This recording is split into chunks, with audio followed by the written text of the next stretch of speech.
Avez-vous digéré votre défaite dans votre propre bureau de vote et plus largement dans votre commune Mermoz lors du référendum du 20 mars?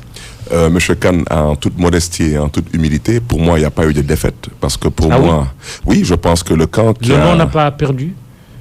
Je ne pense pas que le non est perdu. Parce que d'abord, ce n'était pas une élection, c'était un référendum.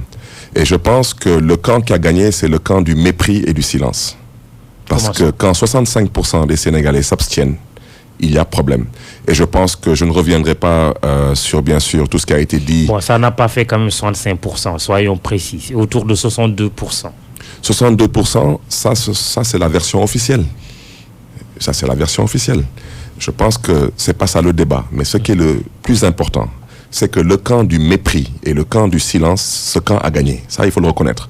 Maintenant que le oui soit sorti devant le non, ça c'est une autre question qui, je pense, nous, à notre niveau, ne nous intéresse pas. Parce que pour ce qui me concerne, et aussi bien moi que quelqu'un comme Khalifa Sall, parce qu'avant de nous prononcer sur le non, on a échangé, on n'a pas dit non par rapport aux 15 points qui étaient proposés.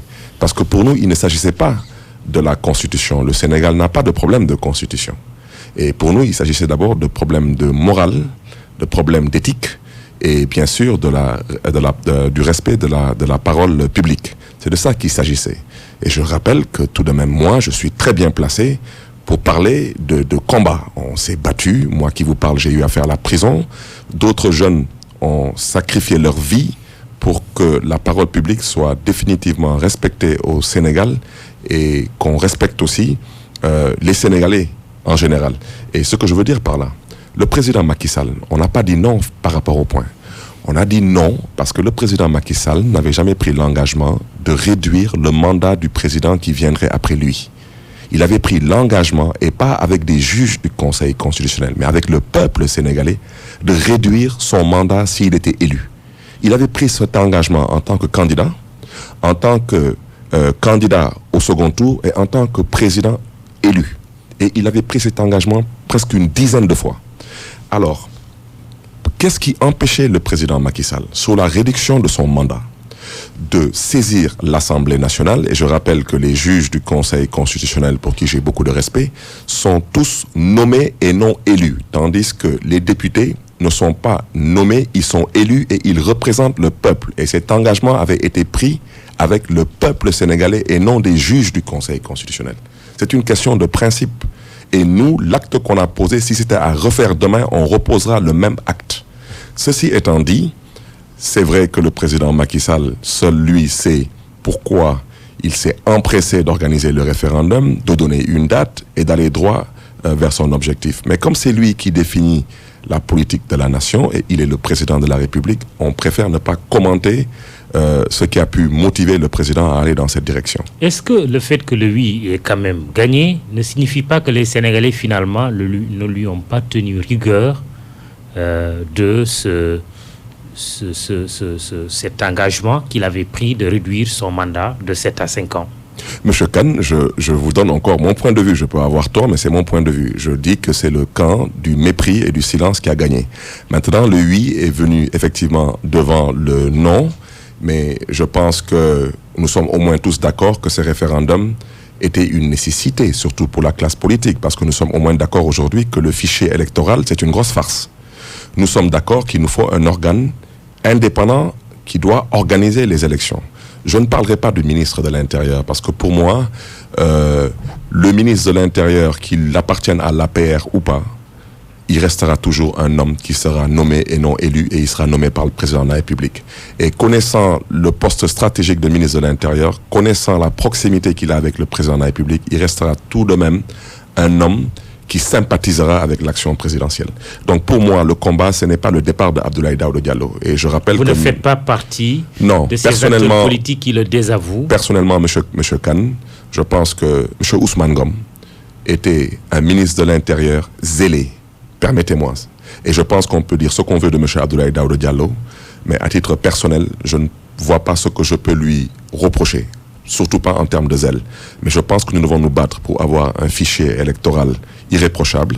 Nous devons nous battre pour avoir une carte électorale maîtrisable et nous devons aussi surtout nous battre pour avoir un organe totalement indépendant en mesure d'organiser des élections dignes de ce nom. Mais pour l'organe, est-ce que ce n'est pas finalement un faux débat? C'est avec l'ONEL qu'on a réalisé l'alternance de 2000, avec la Sénat l'alternance de 2012. Est-ce qu'on a besoin encore d'un autre organe? Oui, mais ce n'est pas une question juste de confiance entre acteurs politiques et peut-être certainement de refonte du fichier électoral.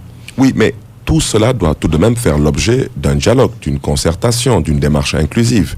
Mais vous êtes tout de même d'accord avec moi que le président Macky Sall, il est difficile de revisiter l'histoire politique du Sénégal et de voir quelqu'un qui a fait tout de même plus fort que lui en termes de refus stratégique, je répète bien, de refus stratégique de dialoguer.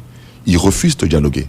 Même dans la coalition Benno Bokk Yakaar, ce n'est rien d'autre qu'une stratégie pour vouloir endormir les Sénégalais. Parce qu'en vérité, il n'y a pas de coalition Benno Bokk Yakaar. Tout le monde le sait. Il y avait eu une coalition Benno Siggil Sénégal. Moi, j'ai fait partie de cette coalition. Une coalition qui a tout de même réussi le 23 juin. Une coalition qui a réussi la dynamique, qui a réussi tout de même à faire partir l'ancien régime. On a vu tous ces combats. Ça, c'était une vraie coalition qui se réunissait aussi bien au niveau des cadres, des leaders, des jeunes, des femmes, des universitaires, qui étaient unis main dans la main par rapport à des consultations électorales pour surveiller les bureaux de vote, pour sécuriser le vote, etc. Mais la coalition Benno Bokk Yakaar, mais c'est une grosse farce. Ce n'est pas une coalition. Une farce. C'est une farce. Vous voulez dire que les Tanor, Moustapha Niasse, non, Macky ce que Sall, je veux dire, tous les autres que dans cette coalition, sont réunis dans une farce. Je veux dire que dans cette coalition, Oui. il n'y a qu'un seul responsable qui a la responsabilité de faire marcher cette coalition, c'est le président Macky Sall. Et je vous ai dit que c'est un refus les autres, des stratégique. Monsieur Khan, vous savez, bon, je pose il y a une des question, expressions puisque vous êtes un homme véridique. Il y a des expressions que j'aime pas utiliser. Qui connaît mes relations avec Ousmane Tanor Dieng? Oui, c'est une question quand même. C'est d'abord que je ne pense pas que Ousmane Tanor Dieng soit un béni-bibi. Je ne pense pas que Moustapha Niasse le soit. Je dis que Macky Sall a refusé systématiquement et stratégiquement de mettre en place une vraie coalition Benno Bokk Yakaar qui devait travailler après avoir gagné ensemble et pour devoir être en mesure de gérer ensemble. Ce n'est pas le cas. Vous pensez que si on était actuellement en train de gérer ensemble, le maire de Dakar aurait des difficultés? Vous pensez que moi, maire de Mermoz Sacré-Cœur, si on gérait ensemble, j'aurais des autorités déconcentrées qui m'empêchent de travailler sur les titres fonciers qui appartiennent à la commune de Mermoz Sacré-Cœur? Vous pensez franchement que si on était en coalition, Aminata Mbengue Ndiaye, tout le monde sait que lors du référendum, elle a appelé à voter oui. Le oui a gagné à Louga, les gens de l'APR qui la dénigrent en faisant croire à une certaine opinion qu'elle a appelé à voter non. Cette coalition, elle est malsaine. C'est un cancer qui est en train de se propager. Il faut l'arrêter.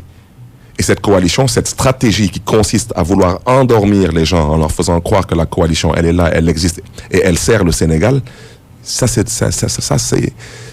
responsabilité incombe à Macky Sall. C'est lui qui a choisi de ne pas faire fonctionner cette coalition.